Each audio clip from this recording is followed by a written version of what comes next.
Assalamualaikum warahmatullahi wabarakatuh.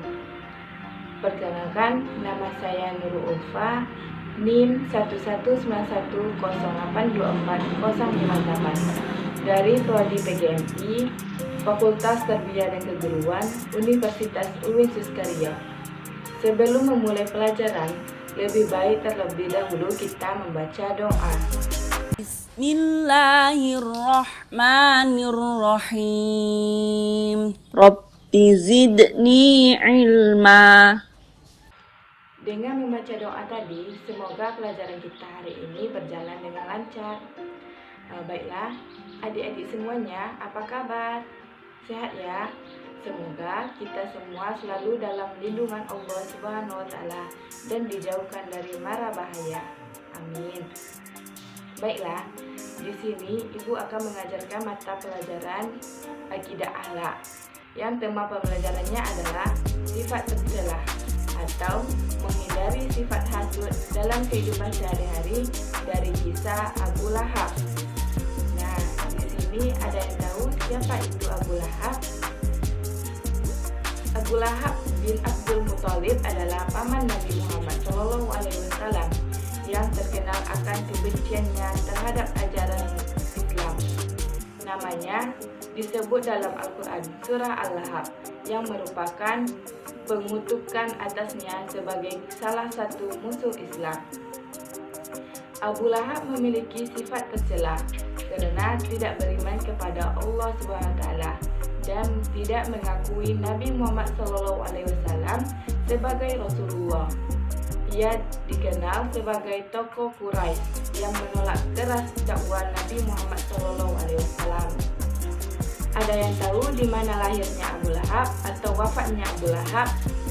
Abu Lahab lahir pada tahun 549 Masehi di Mekah, Arab Saudi, dan wafatnya juga pada tahun 624 Masehi, Mekah, Arab Saudi. Nah, di sini Ibu akan sebutkan keluarga dari Abu Lahab. Siapa-siapa aja sih keluarga Abu Lahab? Nama istri Abu Lahab adalah Ummu Jamil. Ya, nama anaknya adalah terdiri dari Utaibah bin Abu Lahab, Durrah binti Abu Lahab, Uzza bin Abu Lahab, dan lainnya. Nama paman dari Abu Lahab yaitu adalah Hasad bin Asim. Saudara kandung Abu Lahab yaitu Hamzah bin Abdul Muthalib, Atika bin Abdul Muthalib. Nama orang tua dari Abu Lahab yaitu adalah Saibah bin Hashim, Lubna bin Hajar. Selanjutnya kita masuk ke sifat-sifat tercela Abu Lahab. Apa saja sih sifat tercela Abu Lahab yang tidak boleh kita tiru atau kita contoh? Yang pertama, sifat tercelanya Abu Lahab yaitu adalah pendengki. Contoh sifat dengkinya adalah Abu Lahab selalu menentang ajaran Nabi Muhammad SAW. Yang kedua, jahat. Sifat jahatnya Abu Lahab adalah bangka perjalanan Nabi Muhammad SAW dalam menyebarluaskan dakwah dan agama Islam tak selalu berjalan mulus. Ia kerap menerima perlakuan yang tak mengenakan dari orang-orang yang membencinya. Orang-orang tersebut memiliki sifat tidak terpuji dan selalu berusaha ingin menjatuhkan Nabi Muhammad SAW dan agama Islam. Berbagai cara yang tercela diupayakan seperti mencaci, menghasut, memfitnah, menghalangi dakwah Nabi, bahkan hingga ingin membunuh Nabi Muhammad SAW. Selanjutnya, pembohong. Sifat pembohongnya Abu Lahab adalah apa yang ia katakan tidak selalu benar dan tidak nyata. Dia selalu membohongi orang lain. Yang selanjutnya ada memfitnah. Sifat Abu Lahab yang ini, Abu Lahab selalu memfitnah Nabi Muhammad SAW. Selanjutnya, apakah ada anak-anak yang hafal surah Al-Lahab? Nah, coba anak-anak dengar surah Al-Lahab ini dengan baik-baik ya. A'udzu billahi minasy syaithanir rajim. Bismillahirrahmanirrahim.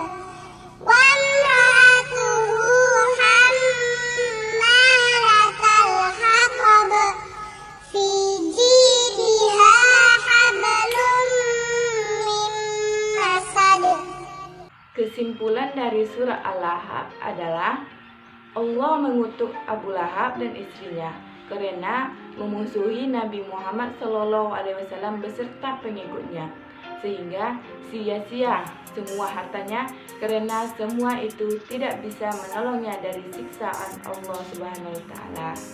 Selanjutnya kita masuk ke materi hasud. Apa sih itu hasud? Hasud adalah sifat tercela yang harus dihindari oleh setiap muslim. Perilaku yang rendah dan hina ini dapat merusak fisik, mengotori agama, hingga menyeret seseorang ke dalam api neraka. Penyakit hati ini tidak boleh dianggap sepele ya anak-anak. Sifat hasud bisa juga disebut dengan sifat dengki. Dapat menggugurkan atau menghanguskan amalan kebaikan yang telah dilakukan setiap manusia. Larangan bersikap hasud dijelaskan Rasulullah SAW dalam hadisnya, yaitu adalah jauhilah olehmu sifat hasud, karena sesungguhnya hasud itu merusak kebaikan, sebagaimana api memakan kayu bakar. Dari Abu Hurairah. Perilaku hasud ini sangat berbahaya. Selain sangat dibenci oleh Allah Subhanahu wa Ta'ala, hasud dapat mengakibatkan hangusnya amalan kebaikan yang telah dilakukan. Kemudian hati menjadi gelisah dan tidak tenteram. Selanjutnya, sifat orang hasud ini yaitu berperilaku sombong yang membuat tidak disenangi oleh Allah Subhanahu wa Ta'ala dan orang lain. Perilaku hasud juga bisa menimbulkan perpecahan, permusuhan, dan lain sebagainya. Lalu, bagaimana cara menghindari perilaku hasud? Yaitu caranya adalah selalu bersyukur atas nikmat yang Allah Subhanahu wa Ta'ala berikan kepada kita. Kemudian menyadari bahwa perilaku hasud ini adalah perilaku tercela yang harus kita hindari. Selanjutnya, menyadari bahwa perilaku dengki dapat menghanguskan kebaikan yang telah kita perbuat. Selain itu, berpikir positif atas segala kejadian yang menimpa kita, serta tetap percaya diri dan optimis. Lalu, bagaimana cara menghindari perilaku hasud? Yaitu caranya adalah selalu bersyukur atas nikmat yang Allah Subhanahu wa Ta'ala berikan kepada kita. Kemudian menyadari bahwa perilaku hasud ini adalah perilaku tercela yang harus kita hindari. Selanjutnya, menyadari bahwa perilaku dengki dapat menghanguskan kebaikan yang telah kita perbuat. Selain itu, berpikir positif atas segala kejadian yang menimpa kita, serta tetap percaya diri dan optimis. Dampak buruk dari sifat hasud dalam kehidupan sehari-hari adalah mendapatkan dosa dan kedudukan yang hina di mata Allah Subhanahu wa Ta'ala. Hati menjadi tersiksa dan tidak tenang karena senantiasa diliputi dengan kedengkian, iri, dan perasaan buruk lainnya atas kenikmatan orang lain. Mengapa kita dilarang bersifat hasud? Karena sifat hasud adalah sifat seseorang yang tidak suka orang lain lebih darinya dan tidak suka orang lain mendapat kenikmatan dari Allah Subhanahu wa Ta'ala.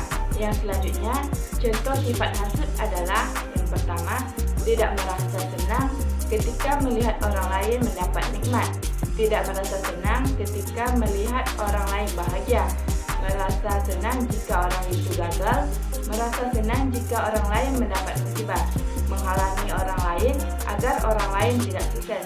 Yang terakhir adalah membenci orang yang lebih sukses daripada dia. Nah, semoga kita semua selalu terhindar dari sifat hasud ini ya. Selanjutnya, anak-anak silakan simak video animasi di bawah ini ya tentang sifat tercela itu, yaitu hasud.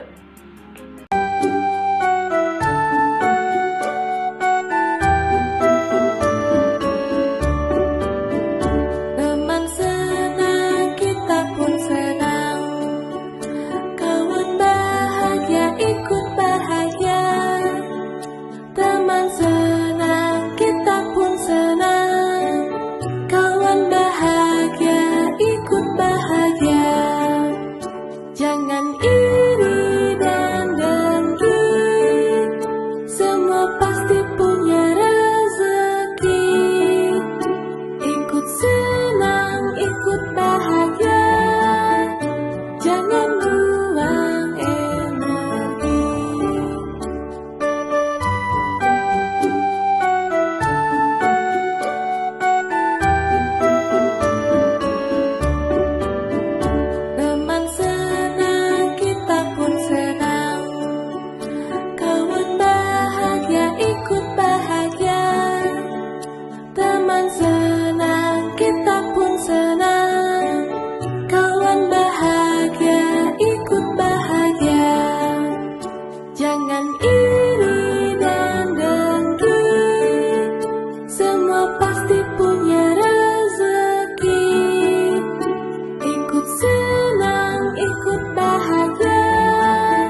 Ucing, baca basmalah dulu kalau mau makan. Iya Pak Ustadz, Ucing lupa.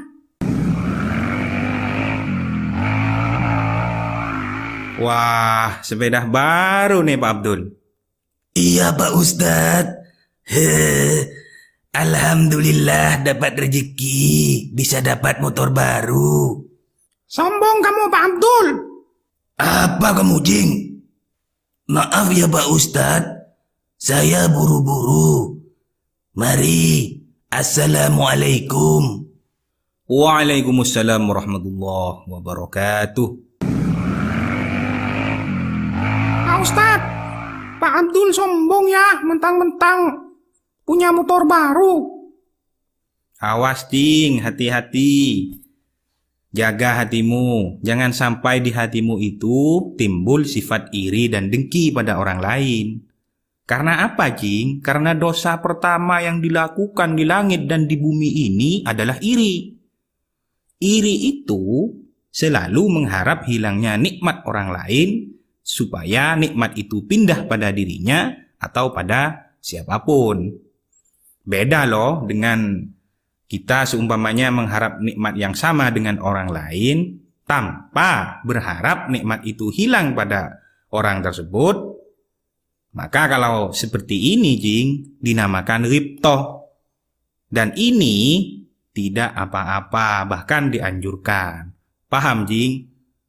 Oh iya Pak Ustadz, paham. Ucing tidak iri kok. Hehehehe.